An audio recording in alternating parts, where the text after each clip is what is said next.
let's talk about another galactic of the day. This time we're going to talk about Bart. He looks like this. He is an Ugwot. Um, he is a human ish being, very human like, living on a world where they have a symbiotic nature with the plant life. So what happens is when they're born, I don't know if it's right away. I feel like it's right away from what they've told me. They're born and they have plants that can like bind to the body. And when those plants bind to the body, you essentially become one consciousness. You share that consciousness. It's a symbiotic experience. And so they bind these plants, and it's all intuitively done when they're born. It's like a spiritual ritual of sorts to do this. And it allows them to connect more with nature and be more one with nature. And they are considered, outsiders by some of those around them.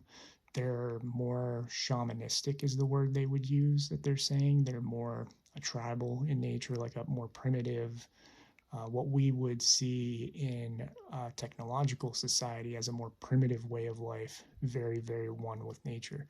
They are also from the Pleiades. This is one of the reasons why I talk about the Pleiades a lot, because people have this experience that the Pleiadians are these Nordic blonde haired beings, very human looking, and it's not all those. There are many different societies. And Bart says that they're around the seventh star, whichever star is the seventh star, that they're around the seventh sister, he says. It's not, they don't describe it as like stars in that group, it's sisters. They're all sister stars of each other.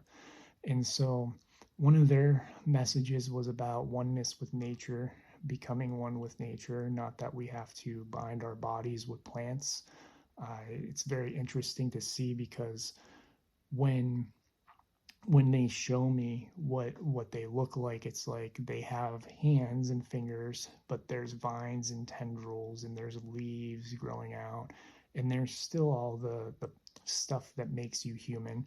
It's they're like, it's not like the mushroom we have that's cordyceps that kind of takes things over. This is a truly symbiotic. It's not parasitic, it's symbiotic. And it's a relationship where their consciousness shares. They get to experience more, they get to feel more. It's like they're saying there's a sensory thing. They haven't told me this before either, but as I'm talking, they're saying there's a sensory thing that happens too. They get to be sent information just like trees. I posted a video, I reshared a video earlier of trees and how they communicate, and they're saying that it's kind of like that too, like they can interact with each other in that way physically, and then of course consciously. Now, they also live on a planet that has other beings on it. The beings they showed me look human. They look like the stereotypical Pleiadian beings. And one of the things that they had mentioned was they still have people that are not at a conscious level like we are. Or sorry, not like we are, as in the collectives who are awake. And the idea, so like the human, I'm not saying we are as in the human race. The human race overall is, there's a lot of unawake people still in the world, but the beings that are there are kind of in that same space. They're working on their consciousness, and the way they described it is they have groups that are like missionaries that come in from the cities. They showed me these really beautiful cities that are far, far in the distance outside of the jungle.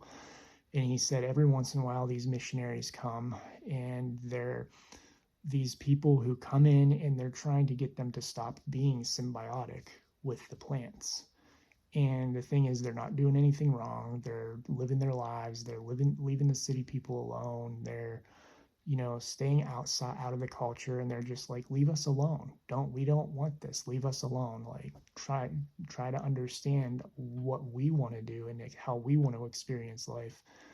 And that it's not about who's right or wrong. It's about respecting each other and the different ways of living that exist, and that there are different ways of living, and that there are other planets. There's this misunderstanding that people have where they say, or not say, but think, in that when they come across extraterrestrial work, like, oh, these are advanced civilizations, they must be more spiritually advanced as well, and that's not actually the case.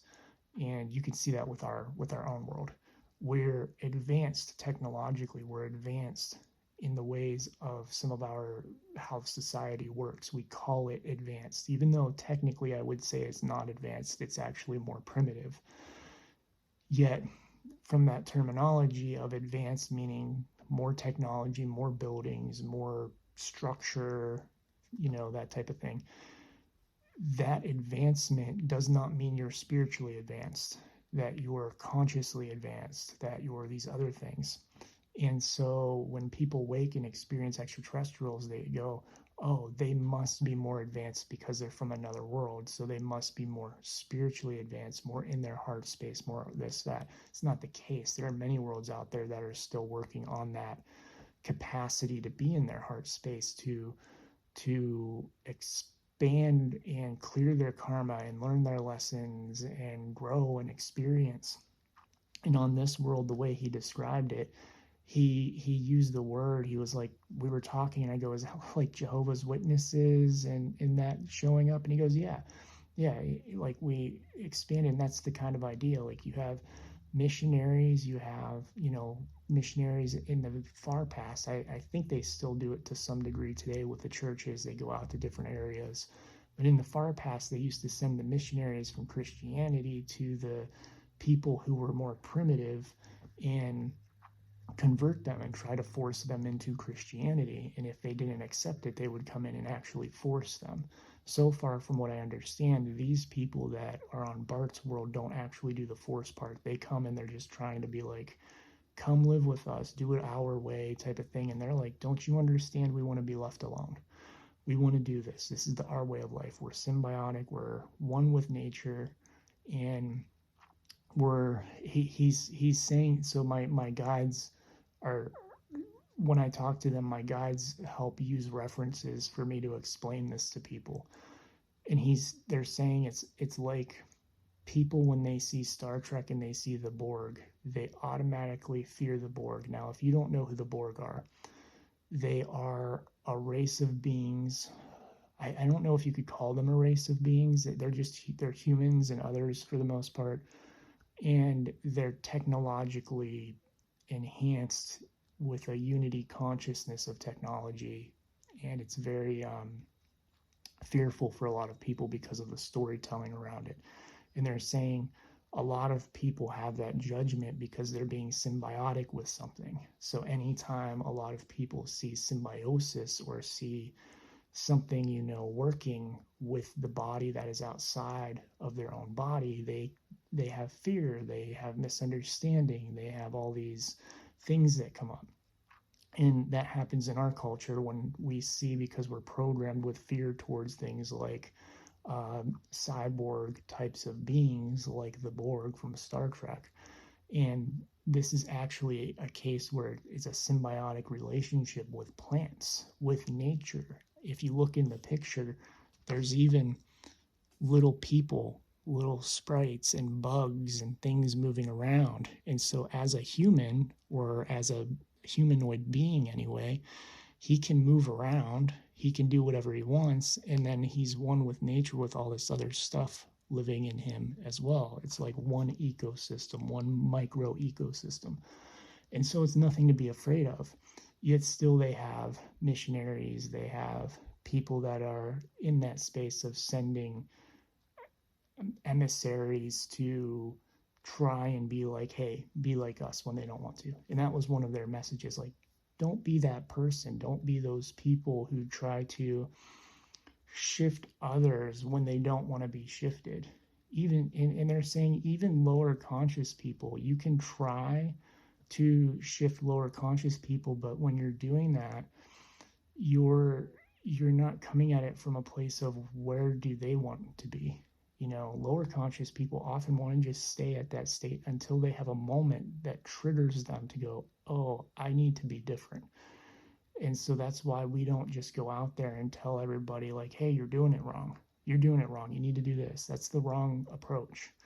And that's why the approach with like these, where they have a lower conscious civilization coming out and trying to say, hey, you're doing it wrong, do it our way.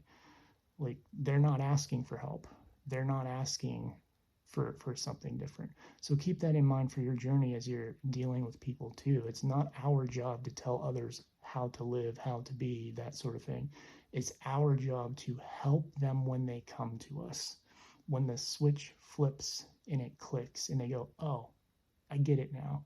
And then they come to us and we start explaining everything in detail and telling them all that type of stuff. So that was Bart from the Pleiades, the seventh sister of the Pleiades. So you can always meditate on that code, see if you can connect with one of them, and see what they say, see what they experience. And if you do, let me know. I don't always get the same information as everybody else. Sometimes they talk about different topics. So it's always interesting to share that. Share it in the comments below. Thank you all for watching. If you are interested in something like this, a spirit art reading, they're on my website, awakenwithwillow.com. And I love you all, and I'm grateful for each and every one of you.